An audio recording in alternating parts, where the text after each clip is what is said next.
Elizabeth Short, born on July 29, 1924, was a striking young woman who seemed to have the world at her feet. Raised in Boston, she moved to California with big dreams of becoming an actress. But her story would not be one of stardom or success.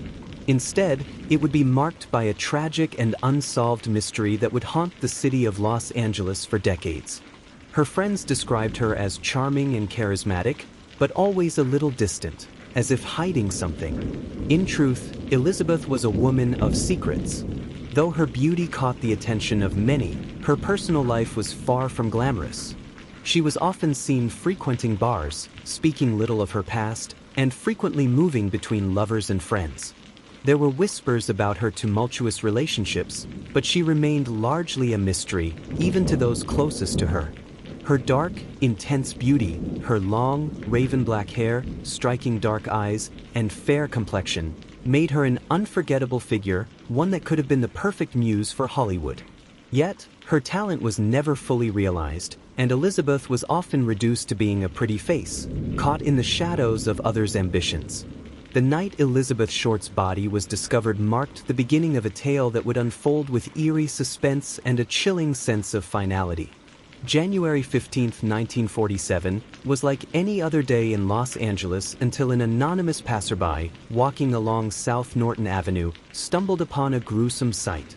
The body of a woman, completely severed at the waist, lay before him, a lifeless, haunting figure surrounded by darkness. The scene was horrific. The body, drained of blood, was carefully posed. Her torso was neatly split in two, with the legs separated at a distance. Her hands were placed gently by her sides, and her mouth had been cut into a grotesque smile. It was as though her death had been meticulously planned, as if the killer had staged her for a final, chilling portrait. The crime scene was not one of chaos, but one of purpose, a deliberate act to send a message. The police arrived at the scene, and the immediate reaction was one of shock and disbelief. The brutality of the murder suggested a degree of familiarity with violence, someone who not only knew how to execute the act but had carefully orchestrated it to ensure maximum impact. As the investigation began, the media exploded with theories. The case of Elizabeth Short, the Black Dahlia, quickly became a national sensation. And soon, the search for answers would reveal more than anyone could have expected. The investigation into Elizabeth Short's murder was a puzzle that only deepened as time passed. The authorities, initially hopeful that they would uncover a clear lead, were left with little to work with. There were no immediate witnesses, no obvious suspects, and no real motive. The case seemed designed to be unsolvable. A few days after the discovery, the Los Angeles Police Department, LAPD, released a description of the victim, hoping someone would recognize her. But the woman's identity remained a mystery. Elizabeth Short's family, who had not heard from her in weeks, were eventually contacted, and it was through them that her identity was confirmed. But even with a name, the puzzle remained. No one had seen Elizabeth in the days leading up to her death. The people who knew her, whether lovers, acquaintances, or casual friends, were questioned, but none could offer anything that tied them to the crime. The investigation took a disturbing turn when, days after the murder, a series of anonymous phone calls were made to the press. The caller claimed responsibility for the murder and taunted the authorities, suggesting that they were too incompetent to ever solve the crime. This brazen confidence in the killer's demeanor would become a key feature of the case, setting the tone for the investigations that followed. As the investigation deepened, several theories emerged, each as compelling as the last. The police were faced with a range of suspects and motives, none of which seemed to lead directly to the truth. One of the first theories was that Elizabeth's murder was linked to Hollywood itself. She had arrived in California with dreams of becoming an actress, but she had little success. Could one of the many powerful men in Hollywood have been responsible for her death? Elizabeth was known to have spent time with several men in the industry, and some suspected that her murder might have been the result of a lover's quarrel or a violent rejection. Hollywood was infamous for its powerful, manipulative figures, and many believed that Elizabeth could have become a victim of someone who could not accept her refusal. But the theory didn't hold up under scrutiny. No one in Hollywood, including directors, actors, and producers, was ever formally tied to the crime. Another theory proposed that the Black Dahlia murder was just one in a series of similar crimes committed by a serial killer. This theory suggested that Elizabeth Short's death fit the pattern seen in other killings across the country.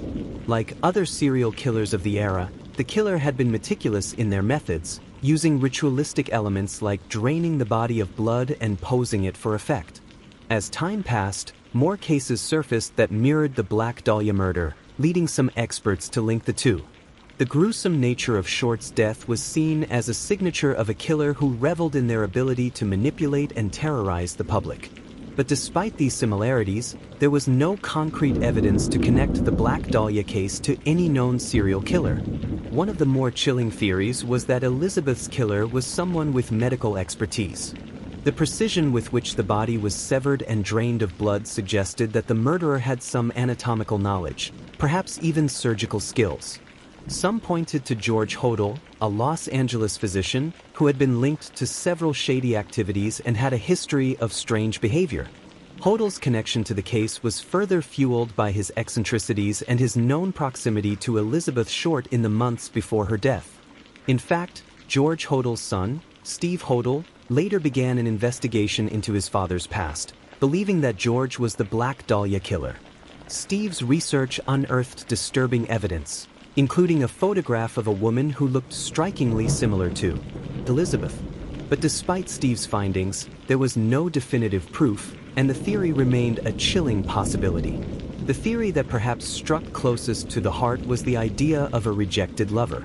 Elizabeth's life had been filled with brief, tumultuous relationships, and some speculated that one of these men had become so obsessed with her that he resorted to violence when she rejected him.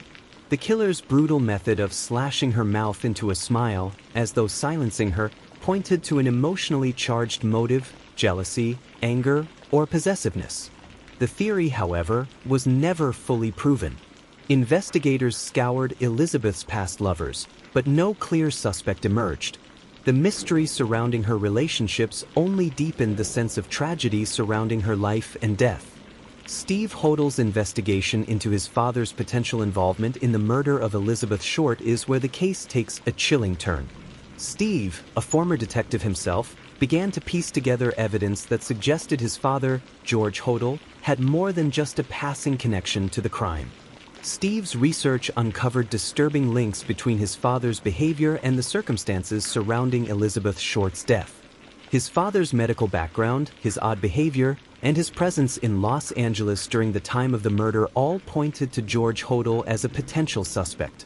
Steve found photographs of women resembling Elizabeth Short in his father's belongings, and he discovered that George Hodel had been involved in numerous suspicious activities, including accusations of incest and child abuse. But despite Steve's compelling investigation, there was no solid evidence to charge George Hodel. And thus, the case remained an open wound, an unresolved mystery that continues to haunt Los Angeles. As time went on, the Black Dahlia case became more than just a crime. It became a symbol of the dark side of Hollywood and the city of Los Angeles. Elizabeth Short's death was a stark reminder of the dangers of obsession, power, and secrets. Theories continued to surface, but no concrete answers were ever found. Was the Black Dahlia murder the work of a serial killer, a powerful Hollywood figure, or a desperate lover?